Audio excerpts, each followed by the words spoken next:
আলাইকুম সবাইকে। আজকে ক্যামেরার সামনে আসা আসলে খুব বেশি দুঃখ নিয়ে। আমার বাসায় সৎ মা আমাকে অনেক অনেক বেশি টর্চার করে। এই দুনিয়াতে আপন বলতে কেউ নাই, একমাত্র আমার বাবাই ছিল। সেই বাবা আজ খুব অসুস্থ, বাবাকে যে হসপিটালে ভর্তি করবো সেটার টাকাও আমার নাই। আমার দায়িত্ব নেওয়ার মতো দুনিয়াতে আসলে কেউ নাই। কেউ যদি মনে করেন যে একটা অসহায় মেয়ের দায়িত্ব নিবেন, তাহলে আপনারা হচ্ছে যে স্ক্রিনে যে নাম্বারটা আছে সেই নাম্বারটা দিয়ে ভাইয়াদের সাথে যোগাযোগ করবেন।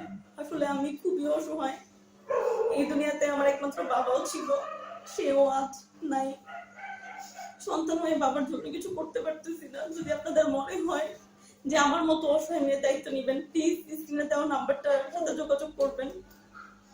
এবং আপনারা দয়া করে কেউ ভাই আমাকে ঠকায়েন না, কেউ আমার কষ্ট দিয়েন না। অনেক ঠকছি, অনেক কষ্ট পাইছি, আর কষ্ট পাইতে পারবো না, প্লিজ।